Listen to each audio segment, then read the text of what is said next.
সাল 2026 এপ্রিল, আমেরিকার ফ্লোরিডা স্টেটের তাম্পা শহর।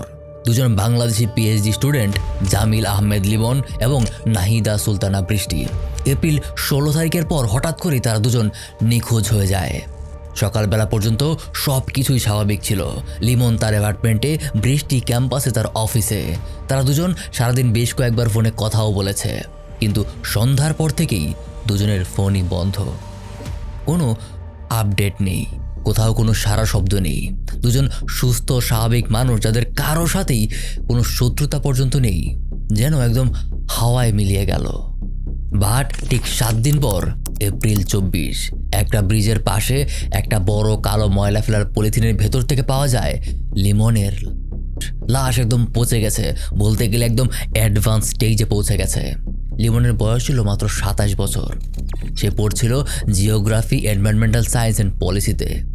এক বুক স্বপ্ন নিয়ে 8000 মাইল দূরে গিয়েছিল পড়াশোনা করতে। সেখানেই বাংলাদেশি কমিউনিটির অংশ হিসেবে পরিচয় হয় বৃষ্টির সাথে। বৃষ্টিও সেখানে পিএইচডি স্টুডেন্ট ছিল।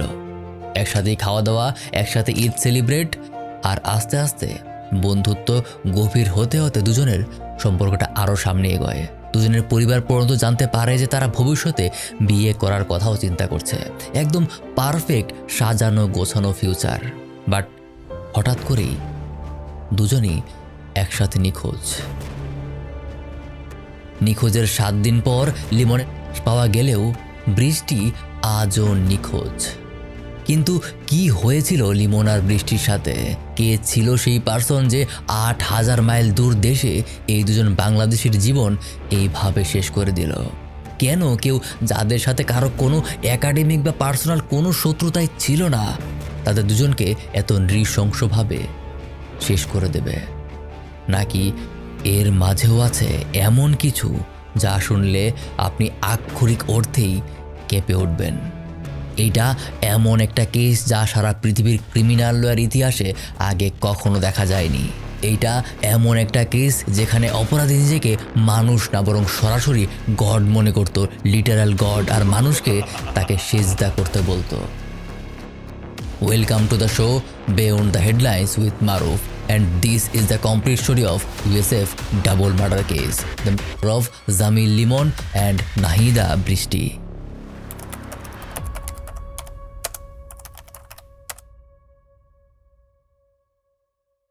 ভিডিও শুরু করার আগে কয়েকটা কথা বলে নিই, এটা খুবই ইম্পর্ট্যান্ট। এই কেসটা এখনও অ্যাক্টিভ ইনভেস্টিগেশনের আন্ডারে আছে। এটা একটা অনগোয়িং কেস। আর আমি ভিডিওতে যা শেয়ার করব, যেহেতু এটা অনগোয়িং কেস, সব কিছুই আসলে press release, law এনফোর্সমেন্টের press release, court documents are authentic media রিপোর্টিংয়ের উপর বেস করা। আর যেহেতু অনগোয়িং কেস, তাই সাসপেক্টের বিরুদ্ধে এখনও ট্রায়ালটা হয় নাই। And under American law, the suspect is innocent until proven guilty. So এই প্রিন্সিপাল আমরা ধরবো। তবে প্রসিকিউটর যে মোশন ফাইল করেছে এবং তাতে যে এভিডেন্সগুলো দেখানো হয়েছে সবগুলোই পাবলিকলি অ্যাভেলেবল, আর আমরা এই ভিডিওতে সেইটাই ডিসকাস করব। So with that being shed, তাহলে চলুন শুরু করা যাক। জামিল আহমেদ লিমন 27 বছরের একটা ছেলে। বাংলাদেশ থেকে ব্যাচেলার্স আর মাস্টার শেষ করে 2024 সালের ফল সেমিস্টারে ইউএসএফ অর্থাৎ ইউনিভার্সিটি অফ সাউথ ফ্লোরিডাতে পিএইচডি শুরু করে। ইউএসএ যাওয়ার আগে সে ঢাকায় জুনিয়র আরবান প্ল্যানার হিসেবে কাজ করেছে সেন্টার ফর ন্যাচারাল রিসোর্স স্টাডিসেও। সেই সাথে centre for environment and geographic information সার্ভিসেও তার কাজ করার অভিজ্ঞতা আছে। মানে ইউএসএফে যাওয়ার আগে থেকেই তার ক্যারিয়ারটা একদম সলিড একটা ট্র্যাকে ছিল। লিমনের ছোট ভাই জুবায়ের আহমেদের কথা অনুযায়ী লিমন ছিল একদমই সিম্পল মানুষ আর খুবই ডিসেন্ট একটা মানুষ। সবসময় হাসি মুখেই থাকতো। তার বন্ধুরাও সেই কথাই বলেছে। তার মধ্যে কোনো অ্যাগ্রেসিভ স্বভাব কখনো ছিল না।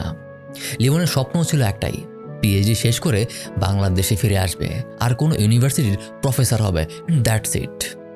তবে তার সেই স্বপ্নটা আর পড়াশোনার মাঝেই তার পরিচয় হয় আরেক বাংলাদেশির সাথে, নাহিদা সুলতানা বৃষ্টি। বয়স 27 বছর। Noakhali science and technology university থেকে অ্যাপ্লাইড কেমিস্ট্রি অ্যান্ড কেমিক্যাল ইঞ্জিনিয়ারিংয়ে সে ব্যাচেলর করে, আর তারপর মাস্টার্স করে বুয়েট থেকে। এরপর ইউএসএফে পিএইচডি অ্যাডমিশন। এই একাডেমিক ব্যাকগ্রাউন্ডটা যে কোনো পরিবারের জন্য একটা মেয়ে হিসাবে পিওর প্রাইড মোমেন্ট।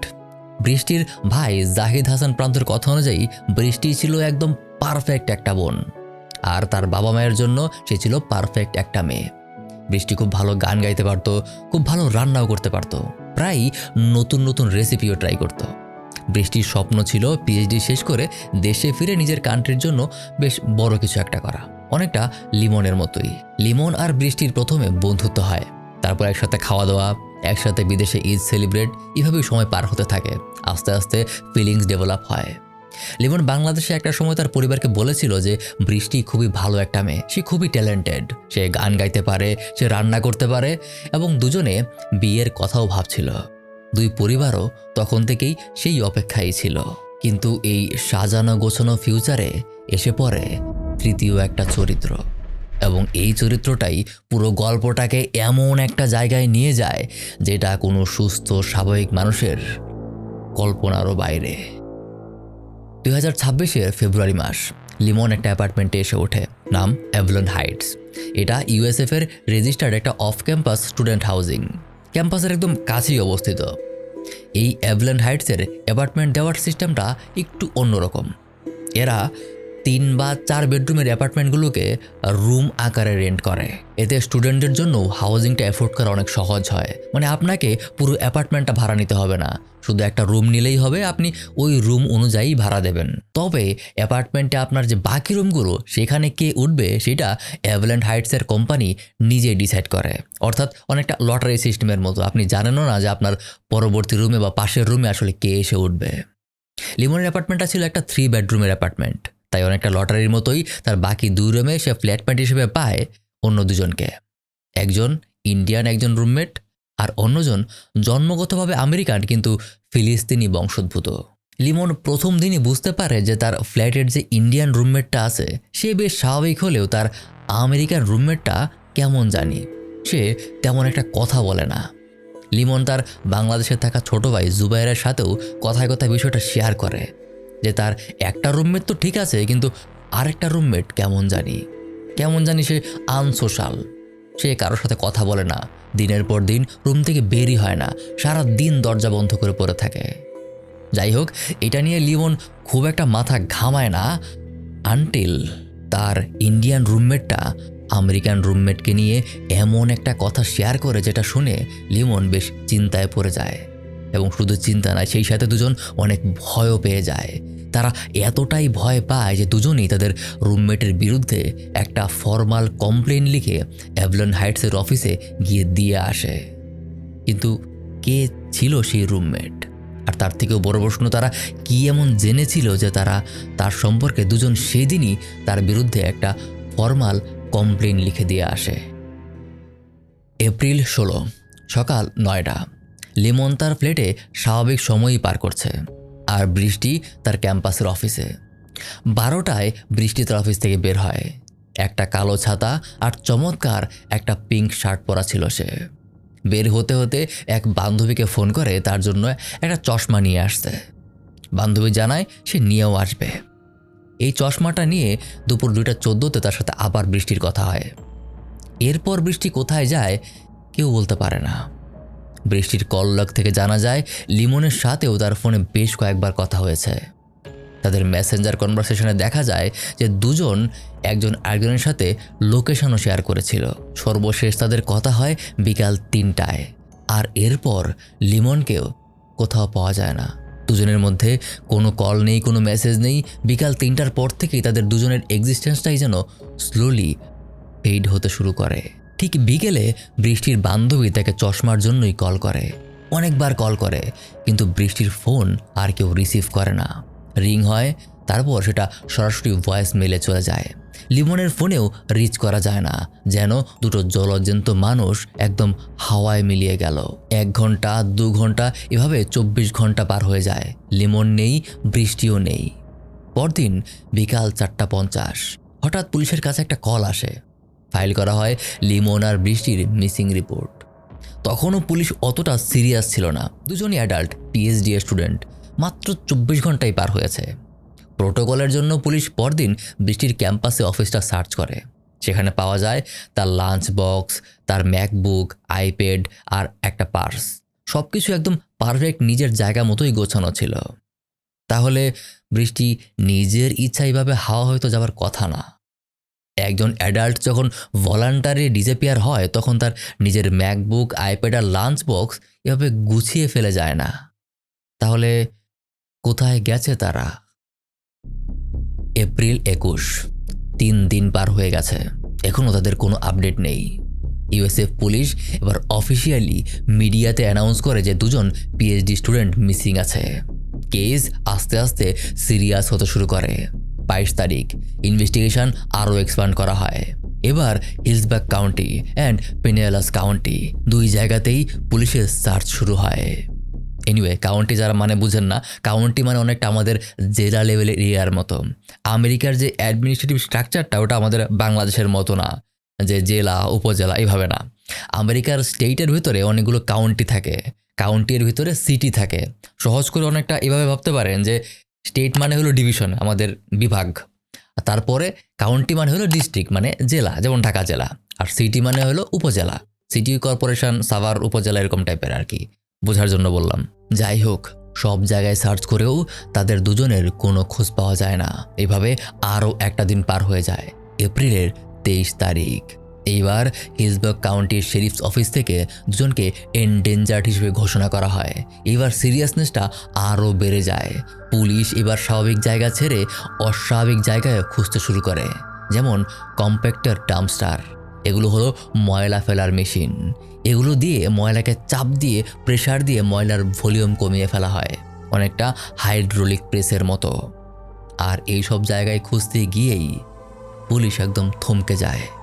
তাদের হাতে আসে একটা black cushion floor mat with blood, লিমনের ওয়ালেট আর চশমা, সেই সাথে বৃষ্টির আইফোনের কেস। সবচেয়ে ভয়ানক, কিছু রক্তমাখা জামা।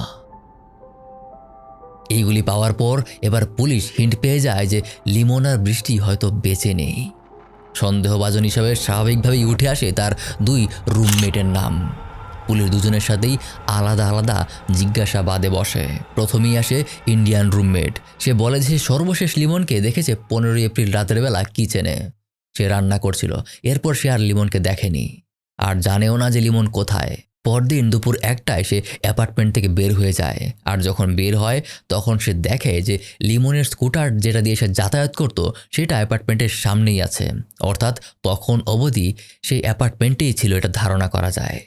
কিন্তু এটা বলার পরপরই সে এমন আরও একটা কথা বলে যেটা পুলিশের সন্দেহের মোড়টা একটু অন্যদিকে ঘুরিয়ে ফেলে। সে বলে তাদের যে আমেরিকান রুমমেট আছে সে তাকে 16 তারিখ রাতের বেলা বেশ কিছু কার্ডবোর্ড বক্সকে লিমনের রুম থেকে কম্প্যাক্টর ডাম্পস্টারে নিয়ে যেতে দেখেছে। আর এইবার পুলিশ সেই আমেরিকান রুমমেটকে নিয়ে জিজ্ঞাসাবাদে বসে। 1-2বার না, বেশ কয়েকবার বসে। প্রথম ইন্টারভিউয়ে তাকে জাস্ট লিমন আর বৃষ্টি সম্পর্কে বেসিক জিজ্ঞাসাবাদ করা হয়, যেটা আসলে বেশ আগেই হয়েছিল, 18 তারিখ, নিখোঁজ হবার ঠিক 2 দিন পরেই। এই জন্যই সব বেসিক প্রশ্ন ছিল। কিন্তু তাও সব কিছুর সে একই উত্তর দেয়, যে সে কিছুই জানে না। যাই জিজ্ঞাসা করা হোক, উত্তর একটাই, যে আমি জানি না। আর এই সময় পুলিশ দেখে যে তার বাম হাতের আঙ্গুলে একটা কাটা। পুলিশ জিজ্ঞাসা করে যে কাটলেন কিভাবে? সে তখন বলে যে পেঁয়াজ কাটতে গিয়ে কেটে ফেলেছি। ওকে, পুলিশ তখন পাল্টা প্রশ্ন করে যে ঠিক আছে, পেঁয়াজ কাটছিলেন, কি রান্না করছিলেন? এবার সে একটু থতমতো খেয়ে যায়। আবারও ঠিক একই উত্তর, জানি না, ভুলে গেছি। এবার পুলিশ বলে আচ্ছা ঠিক আছে। আসলে বেসিক্যালি এটা পুলিশ না, এটা আসলে ডিটেকটিভ হবে। আমি বলার সুবিধার জন্য পুলিশ বলছি, এরা আসলে হিলসবার্গ কাউন্টি শেরিফস অফিসের ডিটেকটিভ। যাই হোক, এইসব কথা শুনে পুলিশের সন্দেহ আরেকটু বাড়ে। এবার তারা তার গাড়ি চেক করতে চায়। তার একটা হোয়াইট হিউন্ডাই জেনেসিস G80 মডেলের কার ছিল। পুলিশ গাড়ির অ্যাক্সেস নিয়েই প্রথমে তার লোকেশন হিস্ট্রি চেক করে।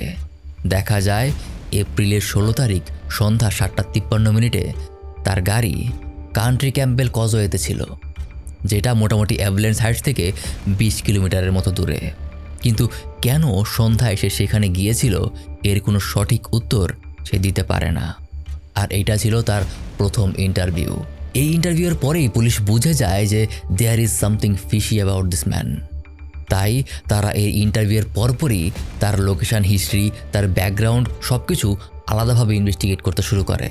আর তাতে তারা যা পায়, এতে তাদের মোটামুটি লিমনের এই আমেরিকান রুমমেটের উপর সন্দেহ একদম চরমে পৌঁছে যায়। তারা দেখে যে 16 তারিখ সন্ধ্যা 7:43 লিমনের ফোন আর সেই রুমমেটের গাড়ি ঠিক একই এলাকায়, ক্লিয়ার ওয়াটারে। ক্লিয়ার ওয়াটার সেখানকার একটা এলাকার নাম। এখন প্রশ্ন আসতেই পারে যে মোবাইল ফোনের লোকেশান আর গাড়ির লোকেশান যে একসাথে, এটা তারা বুঝলো কিভাবে? আসলে এখানে যেটা হয়, মোবাইল ফোনের যে টাওয়ারগুলি থাকে এগুলি সবসময় টাওয়ারের সাথে কানেক্টেড ফোনগুলির অ্যাপ্রক্সিমেট লোকেশানটা তাদের সিস্টেমে লগ আকারে রেখে দেয়। আপনার ফোনের লোকেশান ডাটা অন থাকুক বা না থাকুক, সেটা মোবাইল টাওয়ারে কানেক্টেড থাকলেই হবে। সেই লোকেশানটা তাদের সার্ভারে লগ হয়েই থাকবে। এইটা ঠিক জিপিএসের মতো না, কিন্তু এইটা ঠিক একটা জেনারেল এরিয়া হিসেবে টার্গেট করা যায়।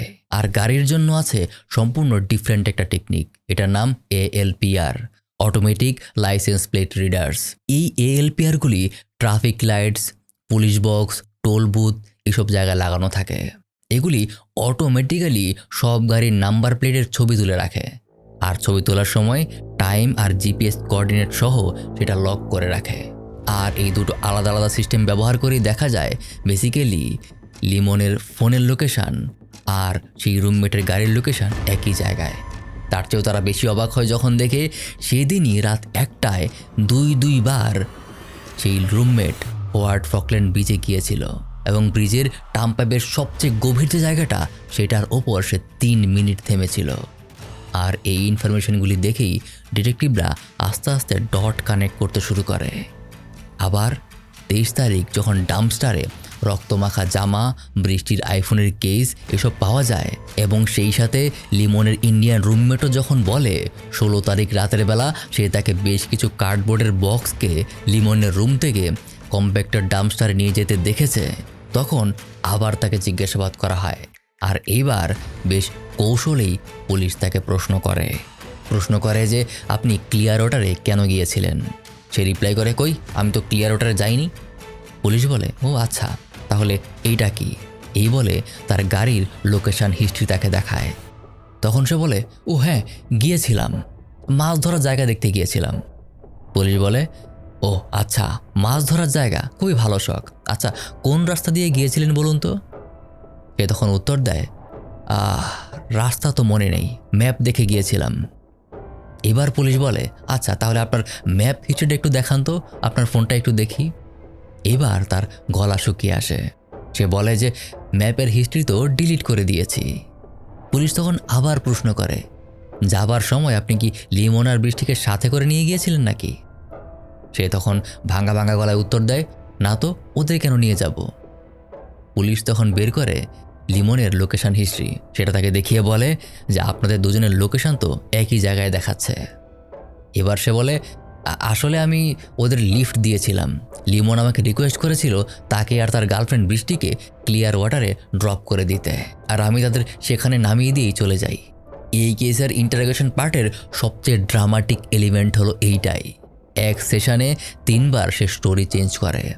আসলে একটা ঘটনা পারফেক্টলি লুকানোর জন্য যে কমপ্লেক্স সিনারিওর মিথ্যা বলতে হয়, আর তাতে ব্রেনের যে কগনিটিভ লোডটা নিতে হয়, দ্যাটস হিউজ।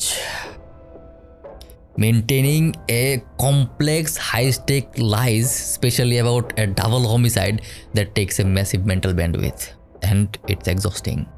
একটা না একটা সময় মানুষ ভেঙে পড়েই, আর তখনই সে পদে পদে ভুল করতে থাকে। আর এই পয়েন্টটি আপনাদের পরিচয় করিয়ে দেই আমাদের এই ভিডিও স্পন্সর BIFPS এর সাথে, কারণ এদের কাজের ধরন আমাদের আজকের গল্পের সাথে একদম পুরোপুরি মিলে যায়। সত্য লুকিয়ে থাকে আসলে মানুষের বিহেভিয়ারে, তার ব্যাকগ্রাউন্ডে আর তার থিঙ্কিং প্যাটার্নে। আজকের এই রুমমেটের কথাই ধরুন, বাইরে থেকে সে খুবই নর্মাল একটা ছেলে, অথচ ভেতরে কি চলছিল সেটা শুধুমাত্র তার সার্চ হিস্ট্রি, তার ফ্যামিলি স্টেটমেন্ট অ্যানালাইজ করেই বের হয়ে আসে। আর এই কাজটাই যারা প্রফেশনালি করে তারাই হলো Bangladesh institute of forensic psychology and sciences. Court case থেকে শুরু করে আপনার ব্যক্তিগত প্রয়োজন সব ক্ষেত্রেই এদের এক্সপার্ট অ্যানালাইসিস আপনি নিতে পারবেন।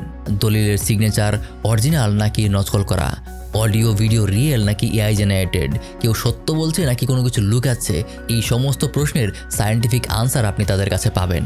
লাই ডিটেকশন, বডি ল্যাঙ্গুয়েজ অ্যানালাইসিস, এমনকি matrimonial background verification, private forensic investigation, সব সার্ভিস তাদের আছে। এমনকি আপনার বিজনেস পার্টনার চুজ করার আগে বা কাউকে হায়ার করার আগে তাদের সম্পর্কে যদি আপনি তথ্য যাচাই করতে চান, সেটাও তারা করে দিতে পারবে। আর এই ইনস্টিটিউট রেগুলার বেসিসে মিলিটারি, পুলিশ এদেরকেও ক্রিমিনাল ইনভেস্টিগেশন আর সাইকোলজিক্যাল প্রোফাইলিং নিয়ে ট্রেনিং দিয়ে থাকে।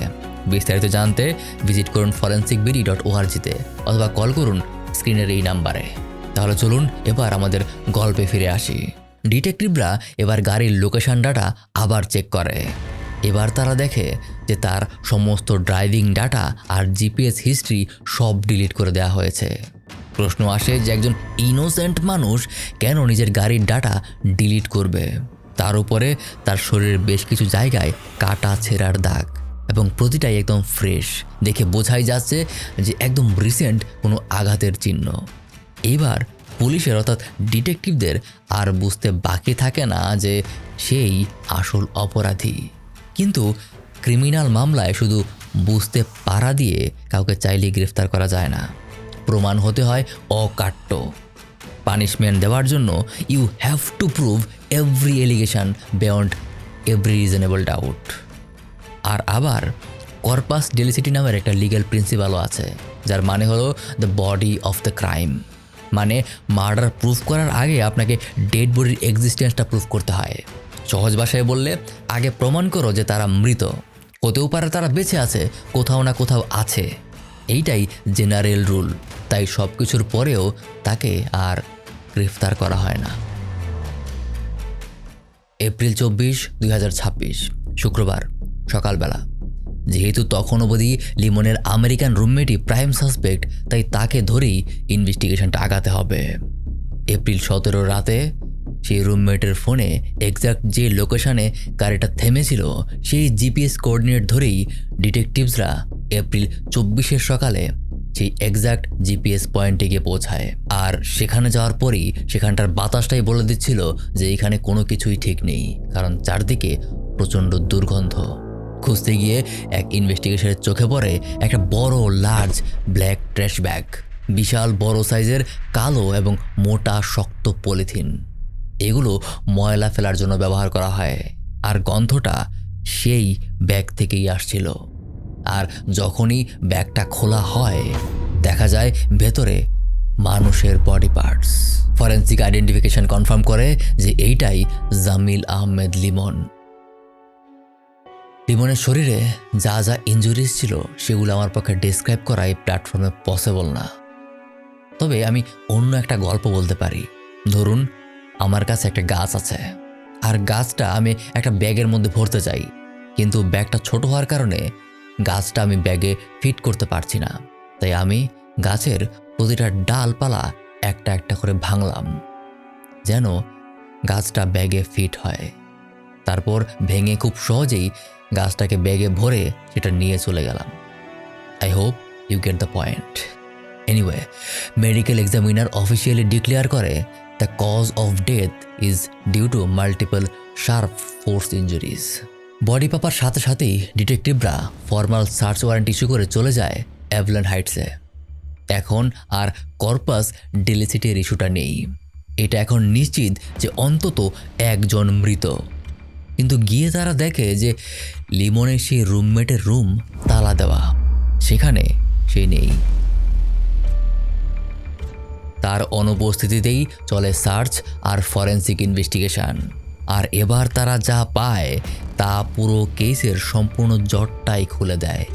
সেই রুমমেটের বেডের নিচে পাওয়া যায় সেই হেভিডিটি ট্রেশ ব্যাগগুলো, কালো মোটা ময়লা ফেলার পলিথিন ব্যাগগুলো, এক্স্যাক্ট সেম ব্র্যান্ড যেগুলো প্রথমে কম্প্যাক্টরে পাওয়া গিয়েছিল, আর যেটার ভেতর থেকে লিমনের বডি পাওয়া গেছে। আর লিমনের রুম সার্চ করেও পাওয়া যায় বৃষ্টির ইউএসএফের ক্যাম্পাস আইডি কার্ড, তার ক্রেডিট কার্ড, আর তার জুতো এবং তার কালো একটা ছাতাও। বৃষ্টি আর লিমন কিন্তু একসাথে থাকতো না, বৃষ্টি নিজের ক্যাম্পাসে থাকতো। তাহলে তার আইডি, তার ছাতা, এমনকি তার জুতাটাও লিমনের রুমে। এই ডিটেলসটাই বলে দেয় যে সেদিন বৃষ্টিও হয়তো সেই অ্যাপার্টমেন্টে গিয়েছিল। কিন্তু প্রশ্ন আসে, দুটো মানুষকে এইভাবে ঘরের ভেতর থেকেই খুব করে কেউ কিভাবে পার পেয়ে যেতে পারে? ঘরের তো কোথাও কোনো রক্তের দাগ নেই, কোনো দুর্গন্ধ নেই, পুরো ঘর একদম সম্পূর্ণ নিট অ্যান্ড ক্লিন, এক ফোঁটা ট্রেসও কোথাও নেই। কিন্তু এখানেই আসে ফরেনসিক সায়েন্স। অপরাধীরা রক্ত মুছে দেয়, ডিএনএ ট্রেস পর্যন্ত মুছে দেয়, কিন্তু তারপরও কিছু না কিছু ট্রেস থেকেই যায়। ফরেনসিক এক্সপার্টরা এবার ডিএনএর খোঁজ করে না, কারণ সেটা অলরেডি মুছে গেছে। এরা খোঁজ করে রক্তের হিমোগ্লোবিনের ভেতরে থাকা আয়রনের। আয়রনকে ব্লিচ দিয়ে মুছেও ডিস্ট্রয় করা যায় না, আর আয়রন পার্টিকেল সাধারণ চোখে দেখাও যায় না। সেই অ্যাপার্টমেন্টের ফ্লোর যতই ক্লিন থাকুক না কেন, ইনভেস্টিগেটররা যখন ফ্লোরে লুমিনল ছিটিয়ে দেয়, আচ্ছা লুমিনল হলো একটা ফরেনসিক এজেন্ট, এটা একটা স্পেশাল কেমিক্যাল। এটা দেওয়া মাত্রই বিভিন্ন জায়গায় লেগে থাকা আয়রন পার্টিকেলগুলির সাথে রিয়্যাক্ট করে, আর সেটা গ্লো করতে শুরু করে। আক্ষরিক করতেই সেগুলোতে আলো জ্বলে ওঠে। তারপর তারা ব্লাড এনহান্সমেন্ট এজেন্ট ব্যবহার করতেই দেখে যে কিচেন থেকে একদম হলওয়ে পর্যন্ত একটা কন্টিনিউয়াস ব্লাড ট্রেইল। অর্থাৎ হয়তো একটার পর সেই অ্যাপার্টমেন্ট থেকে লিমনের ইন্ডিয়ান রুমমেট বের হয়ে যায়, আর পুরো অ্যাপার্টমেন্টে তখন লিমন আর সে। এই সুযোগেই হয়তো লিমনকে সে শেষ করে দেয়, আর পরে বৃষ্টি আসলে সে হয়তো তাকেও শেষ করে দেয়। আবার এমনও হতে পারে যে সে বৃষ্টিকে লিমনের ফোন দিয়েই ফোন করে আসতে বলেছিল, কিছু একটা অজুহাত হয়তো দিয়েছিল, কারণ কল লগ থেকে দেখাই যায় যে লিমন আর বৃষ্টির মাঝে অনেকবারই ফোনে কথা হয়েছিল। কিন্তু আসল সত্যিটা কি এটা আমরা এখনও জানি না। হয়তো মামলার সামনে ট্রায়াল আসলে এটা বের হয়ে আসবে যে অপরাধী আসলে কি করেছিল, কিন্তু সেই অপরাধী আসলে এখন কোথায়, আর তার আসল পরিচয়ই বা কি? কেনই বা সে তাদের এইভাবে শেষ করে দিল? শত্রুতাটা আসলে কি ছিল? আর এই প্রশ্নগুলির উত্তর খুঁজতে গিয়েই বের হয়ে আসে এমন কিছু তথ্য যেটার জন্য আপনি মোটেও প্রস্তুত না। হিশাম সালেহ আবু গারবেই, বয়স ২৬, জন্মগতভাবে আমেরিকান সিটিজেন, আমেরিকায় জন্ম, আমেরিকায় বেড়ে ওঠা, কিন্তু বাবা মা প্যালেস্টাইনিয়ান আরব ডিসেন্ট। বাসা ডুটস, ফ্লোরিডাতে। সেখানে নিজের পরিবারের সাথেই সে থাকতো। সেও ইউএসএফের ছাত্র ছিল, তবে স্প্রিং ২০২১ থেকে স্প্রিং ২০২৩ পর্যন্ত। তারপর সে তার ডিগ্রিটা কমপ্লিট করতে পারেনি, সে কলেজ ড্রপ আউট হয়ে যায়। ছবিতে দেখতে বেশ সাদাসিধা আর নিষ্পাপ মনে হলেও এই ব্যক্তির হিস্ট্রি শুনলে আপনার মাথা ধরে উঠবে। ২০২৩ সালেই তাকে অন্তত ২ বার ব্যাটারির কারণে অ্যারেস্ট করা হয়। যারা জানেন না যে ব্যাটারি কী জিনিস, ব্যাটারি হলো লয়ের একটা টার্ম, যেখানে কেউ ফিজিক্যালি অন্য কাউকে আঘাত করে, সহজ ভাষায় কাউকে মারধর করে, সেটাকেই ব্যাটারি বলে। মে ২০২৩-এ একবার শুধু ব্যাটারির কারণে, সেপ্টেম্বরে ব্যাটারি প্লাস পার্গলারি অফ অ্যান আনঅকুপাইড ডুয়েলিংয়ের কারণে, মানে এমন একটা বাসায় চুরি করা যেখানে মানুষজন ছিল না। এই অপরাধে সে অ্যারেস্ট হয়। দুটোই মিসডিমোনার চার্জেস, মানে মাইনর ক্রাইম, পেটি ক্রাইম, এবং দুটোই পরে ড্রপ হয়ে যায়। প্রশ্ন করতে পারেন যে অপরাধের চার্জ ড্রপ কেন হলো? কারণ ফার্স্ট টাইম মিসডিমোনার অফেন্ডারদের জন্য একটা ডাইভার্সন প্রোগ্রাম আছে। সে ওই ডাইভার্সন প্রোগ্রামটা কমপ্লিট করেছিল। মানে সহজ ভাষায় আমেরিকান জাস্টিস সিস্টেম তাকে বলে যে ভাই, তুমি প্রথমবার ভুল করেছো, ছোটোখাটো অন্যায় করেছো, তোমাকে ভালো হওয়ার সুযোগ দিচ্ছি, মামলাটা ক্যান্সেল করে দেব, তবে তুমি যে মাফের যোগ্য সেটা প্রমাণের জন্য তোমাকে একটা প্রোগ্রাম কমপ্লিট করতে হবে। আর এটাই ডাইভার্সন প্রোগ্রাম। হিশাম ওই ডাইভার্সন প্রোগ্রামটাই কমপ্লিট করে, আর এই কারণেই তার বিরুদ্ধে চার্জগুলি ড্রপ করে দেওয়া হয়। বাট সেই একই বছরে হিশামের নিজের পরিবারই তার বিরুদ্ধে 2টা ডোমেস্টিক ভায়োলেন্সের ইনজাংশন ফাইল করে। ইয়েস, তার নিজের পরিবার, স্পেসিফিক্যালি বললে তার নিজের ভাই আর তার মা তার বিরুদ্ধে অভিযোগ করে। এবং এই পিটিশন ডিটেলসে যা ছিল তা শুনলে আপনি বুঝবেন যে হিশাম কোনো সুস্থ মানুষ না। They were dealing with a complete psycho. হিশামের আপন ছোট ভাই আহমেদ আবু গারবেই সে অভিযোগ করে যে হিশাম কারোর সাথেই থাকার যোগ্য না, হয় তার একা থাকা উচিত অথবা তার রাস্তায় থাকা উচিত। সে তাকে একবার মারতে মারতে রক্তাক্ত করে দিয়েছিল। এমনকি একবার তার মায়ের সাথে ছোট্ট একটা কথা কাটাকাটি হওয়ার কারণে সে পুরো বাসাই ভেঙে চুরমার করে দিয়েছিল। কিন্তু এগুলো কিছুই না। তারপর যেটা সে বলে সেটা শুনলে রীতিমতো আপনার গা শিউরে উঠবে। হিশাম রাতে 2টা-3টার সময় ঘুম থেকে উঠে চিৎকার করতে শুরু করতো। সে বলতো, I am son of Mary, I created my brother, I am his god and he should bow down to him. অর্থাৎ সে নিজেকে লিটারেলি তার ভাইয়ের কাছে নিজেকে জিসাস ক্রাইস্ট দাবি করত। বুঝতেই পারছেন যে একটা মানুষ ঠিক কতটা মেন্টালি ডিস্টার্ব হলে রাত 2টার সময় উঠে নিজেকে গড দাবি করে, চিৎকার করে নিজের পরিবারকে মারধর করে আর রীতিমতো তাকে সিজদা করতে বলে। কিন্তু এগুলোর কারণেও সে কখনো গ্রেফতার হয় না, সে জেলে যায় না, এমনকি লিমন আর বৃষ্টির কারণেও না। হ্যাঁ, তাকে শুরুতে মোটেও এই কারণে গ্রেফতার করাই হয় না। তাকে পুলিশ গ্রেফতার করতে যায় এমন একটা কারণে যেটা শুনলে হয়তো আপনার ব্লাড বয়েল করতে শুরু করবে। এপ্রিল 23, কাউকে কোনো কিছু না জানিয়েই হিশাম তার নিজের বাড়িতে চলে আসে। এই জন্যই 24 তারিখ সকালে এভলেন হাইটসে যখন অ্যাপার্টমেন্টে ডিটেকটিভরা যায় তখন সে সেখানে ছিল না। 24 তারিখ সকালে ডিটেকটিভরা যখন হিশামের রুম সার্চ করছিল, হিশাম তখন তার নিজের বাড়িতে মাস্টার বেডরুমে বসে জাস্ট একটা টাওয়েল পরে ফুল খালি গায়ে বসে ভিডিও গেমস খেলছিল। ইয়েস, এতটাই নিশ্চিন্ত ছিল। ঠিক সেই সময় তার আপন বোন সেই রুমে আসে তার কিছু হেয়ার প্রোডাক্টস নেওয়ার জন্য। কিন্তু হিশামকে এই অর্ধ উলঙ্গ অবস্থায় দেখে সে দ্রুতই রুম থেকে বের হতে চায়। তখন হিশাম তাকে একটা হাক করতে বলে। সে কোনো রকমের সাইড হাক দিয়ে চলে যেতে চাইছিল, কিন্তু হিশাম তাকে গ্র্যাব করে ফ্রন্ট হাগে টেনে নেয়। এরপর সে তাকে জোর করে কিসও করার চেষ্টা করে এবং বারবার বলতে থাকে টু কিস হিম মোর। আর তার বোন তখন নিজেকে কোন রকমে ছাড়িয়ে রুম থেকে বের হওয়ার চেষ্টা করে, কিন্তু হিশাম দরজা লক করে দেয়। তারপর ভাইয়ের সাথে ধস্তাধস্তি করে কোনো রকমে সে নিজের রুমে গিয়ে নিজের রুমের দরজা লক করে দেয় আর সাথে সাথে নিজের বাবাকে কল করে, আর সেই সাথে কল করে পুলিশও। This clearly indicates that what kind of person Hisham was, যে নিজের আপন বোনকে পর্যন্ত। ইউএস পুলিশ বাংলাদেশের মতো না, তারা খুব দ্রুতই রেসপন্স করে।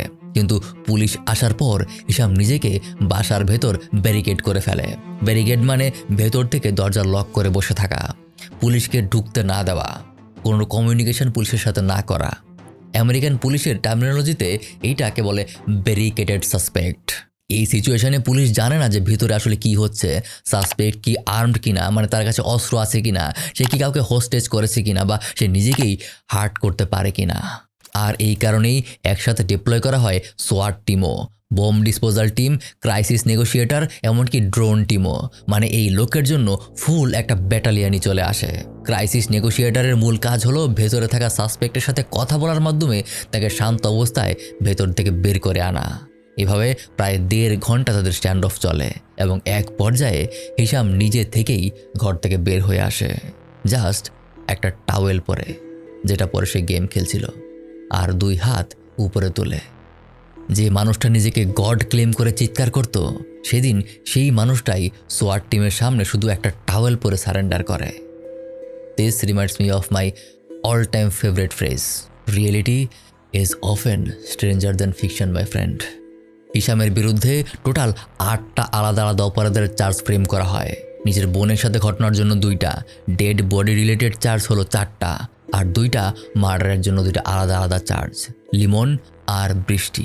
কিন্তু বৃষ্টির বডি, হ্যাঁ, সেটাও পাওয়া যায়, তবে আরও 2 দিন পর, এপ্রিল 26, সেই একই ওয়ার্ড ফ্র্যাঙ্কলিন ব্রিজ, তবে এর অন্য পাশে।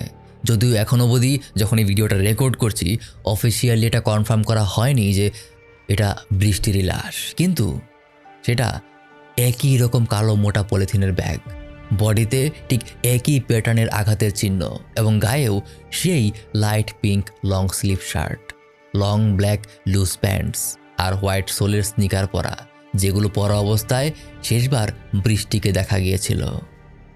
এগুলো বলেই দেয় যে এটা আর কেউ না, এটা বৃষ্টি। একটা অপরাধীর অপরাধ, মাত্র একটা অপরাধীর অপরাধ 2টো মানুষের স্বপ্নকে একদম শুরুতেই ভেঙে শেষ করে দেয়। কিন্তু অপরাধী কি আসলেই একটাই ছিল? হিশামের মতো এমন একটা অসুস্থ মস্তিষ্কের মানুষের পক্ষে কি সম্ভব যে সবার চোখের আড়ালে এভাবে 2টা মানুষকে করে লুকিয়ে ফেলা? নাকি এইখানে আরও কেউ ছিল? সবাই যখন দেখছিল যে এখানে অপরাধী মাত্র একটাই, তখনই ফ্লোরিডার অ্যাটর্নি জেনারেল জেমস উথেইমার খুঁজে পান আরেকটা অপরাধীকে, যে হিশামকে সাহায্য করেছে প্রত্যেকটা কাজ খুব নিখুঁতভাবে এক্সিকিউট করার জন্য। কিন্তু কে সে? ওপেন এআই একটা artificial intelligence research and development company, যেটা বানানো হয়েছিল 2015 সালে, শুধু এইটা চিন্তা করে যে এআই মানুষের জীবনকে অনেক সহজ করবে, হয়ে উঠবে মানব জাতির জন্য একটা আশীর্বাদ। কিন্তু এআই হয়ে ওঠে এমন একটা অস্ত্র যা হয়ে যায় মানুষের পার্সোনাল ক্রাইম কনসালটেন্ট। আর এটাই হিশাম করেছিল। সে এমনভাবে প্রশ্নগুলি সাজাতো যেন সিস্টেমের সেফগার্ডগুলিকে এড়িয়ে সে ডিজিটাল নলেজকে একটা অস্ত্র হিসেবে ব্যবহার করতে পারে। লিমন আর বৃষ্টিকে করার প্রতিটা পরিকল্পনা, কি করলে কি হতে পারে, কোথায় সে ধরা পড়তে পারে, কোথায় সিকিউরিটি রিস্ক আছে, সব ইনফরমেশান সে নেয় ওপেন এআই এর অ্যাপ চ্যাট জিপিটি থেকে। চলুন আবার একটু পেছনে ফিরে যাই। এপ্রিল 13, হিশাম তার ফোন থেকে চ্যাট জিপিটিকে একটা ভয়ঙ্কর প্রশ্ন করে। সে জিজ্ঞেস করে, what happens if a human is put in a black garbage bag and thrown into a dumpster? বাংলায় বললে, যদি একটা মানুষকে কালো ময়লার বস্তায় ভরে ডাম্পস্টারে ফেলে দেই তাহলে ঠিক কি কি হতে পারে? চ্যাট জিপিটি রেসপন্স করে যে দিস সাউন্ডস ডেঞ্জারাস। কিন্তু হিশাম থামে না। সে পাল্টা প্রশ্ন করে, how would they find out? মানে তারা কিভাবে জানতে পারবে? এই দুইটা প্রশ্ন দেখি হয়তো বুঝতে পারছেন যে এই মানুষটা আসলে ঠিক কি প্ল্যানিং করছিল। সে ভাবছিল হয়তো যে ডিলিট করে দিলেই তো সব শেষ। কিন্তু হিশাম জানতো না যে ডিজিটাল ওয়ার্ল্ডে ডিলিট বলতে আসলে কিছু নেই, সব কিছুই recoverable. Deletion is just a illusion of disappearance. প্রতিটা ছবি, প্রতিটা মেসেজ, ইভেন প্রতিটা কি স্ট্রোক লগস আকারে সার্ভারে থেকেই যায়। এপ্রিল 15, হিশাম চ্যাট জিপিটিতে আবার প্রশ্ন করে, can a VIN number on a car with changed? VIN মানে ভেহিক্যাল আইডেন্টিফিকেশন নাম্বার, আপনার গাড়ির একটা ইউনিক আইডি। সে আবার প্রশ্ন করে, ক্যান ইউ কিপ এ গান অ্যাট হোম উইদাউট লাইসেন্স? মানুষে ভাবছিল যে কি করে গাড়িটা আনট্রেসেবল করা যায়, কি করে লাইসেন্স ছাড়া ঘরে বন্দুক রাখা যায়। মাঝে সে ডোরড্যাশ আর অ্যামাজন থেকে অনেক কিছু কেনাকাটাও করে ফেলে। হেভি ডিউটি ট্র্যাশ ব্যাগস, মানে ওই কালো মোটা পলিথিন ব্যাগগুলো, তারপর ঘর মোছার লাইজল ওয়াইপস, আর ঘর থেকে গন্ধ দূর করার জন্য কিছু ফিভরিজ, আর আইরিশ স্প্রিং বডি ওয়াশও, আর শেষমেশ একটা ফেক বিয়ার্ড, মানে নকল দাড়ি। তার এই কেনাকাটা শুরু হয় এপ্রিল মাসের 7 তারিখ থেকেই। এক এক দিন এক একটা আইটেম, যেন সে একটা শপিং লিস্ট বানাচ্ছে। আইটেম বাই আইটেম তৈরি হচ্ছে, কোনো ইম্পালস বাই না, স্টেপ বাই স্টেপ প্রিপারেশন। এপ্রিলের 17 তারিখ মিডনাইটের কিছু পরে চ্যাট জিপিটিকে সে আরেকটা প্রশ্ন করে, are car text at the Hillsborough River State Park? মানুষে চেক করছিল যে কোনো পার্কে গাড়ি থামিয়ে রাখলে সেটা পুলিশ চেক করে কিনা। এটা সেই দিন যেদিন লিমনের ফোনের লাস্ট লোকেশন পাওয়া গেছিল ওয়ার্ড ব্রিজের উপর। হয়তো সে নিয়েই সেদিন যাচ্ছিল আর ভাবছিল যে রাস্তায় ট্রাফিক গাড়ি চেক করতে পারে কিনা, কারণ গাড়ি চেক করলে সে গাড়িতে করে নিতে পারবে না। আর এই জন্যই সে চ্যাট জিপিটির কাছে এই প্রশ্নটা করে। পরদিন এপ্রিলের 19 তারিখ আরও ভয়াবহ প্রশ্ন, will my neighbours hear my gun? আর তারপর, has there been someone who survived a sniper bullet to their head? তারপর, will Apple know who is the new iPhone user after the previous user? প্রতিটা প্রশ্ন বলে দিচ্ছিল যে এই ব্যক্তি কীভাবে এভিডেন্সটা ডিসপোজ করতে হয়, কিভাবে একটা উইপন হাইড করতে হয়, কিভাবে অন্য কারো আইফোন নিজের নামে চালিয়ে আনট্রেক অবস্থায় রাখা যায়, এই সব নিয়ে ভাবছিল। আর এই প্রতিটা স্টেপের কাস্টমাইজড উত্তর সে পায় চ্যাট জিপিটি এর কাছ থেকে। আর ঠিক এই কারণেই ফ্লোরিডার অ্যাটর্নি জেনারেল জেমস উথেইমার চ্যাট জিপিটিকেও এই মামলার একজন অপরাধী হিসাবে ইনভেস্টিগেশন শুরু করে। তার যুক্তিটা হলো, যদি আজ চ্যাট জিপিটি একটা মানুষ হতো তাহলে সে অবশ্যই হিশামের সাথেও অ্যারেস্ট হতো, কারণ আইন অনুযায়ী কেউ যদি কোনো ক্রিমিনালকে তার ক্রাইম করতে সাহায্য করে বা কোনো কাউন্সেলিং করে বা কোনো রকম পরামর্শ দিয়েও হেল্প করে, সে ওই সেম অপরাধীর মতোই ক্রিমিনালি রেসপন্সিবল হয়।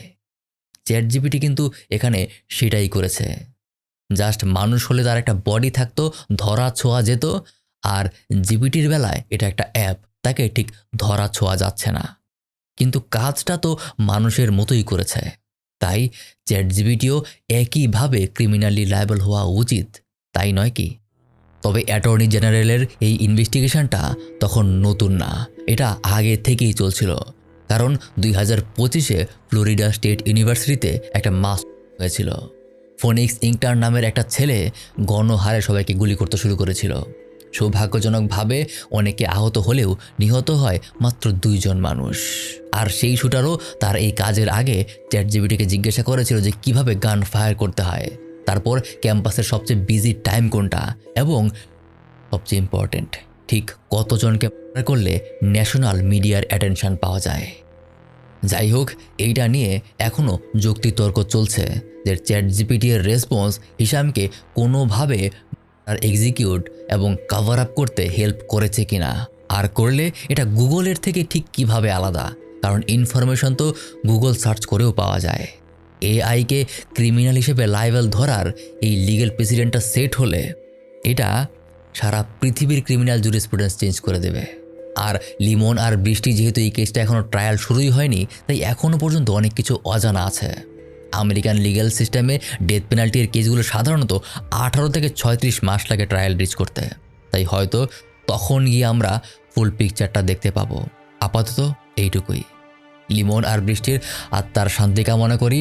আর যেই কারণে আমি এই এপিসোডটা বানিয়েছি, আমাদের বাংলাদেশি ছাত্রছাত্রী যারা হায়ার এডুকেশনের জন্য বিদেশে যাচ্ছেন, তাদের জন্য এই কেসটা একটা বোল্ড ফেসড ওয়ার্নিং।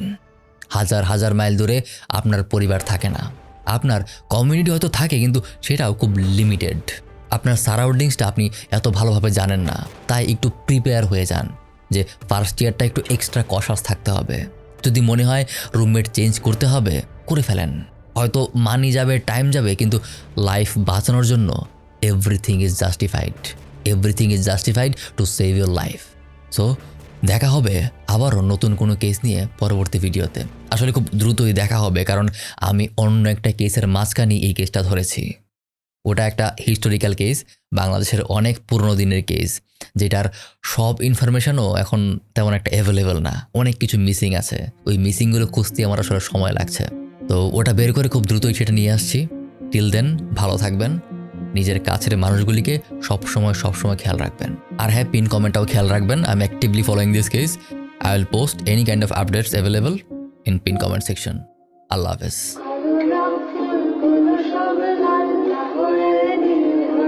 শূন্যতায় ভেসে আছি আমি, इस तरह दो लहरें जिस तरह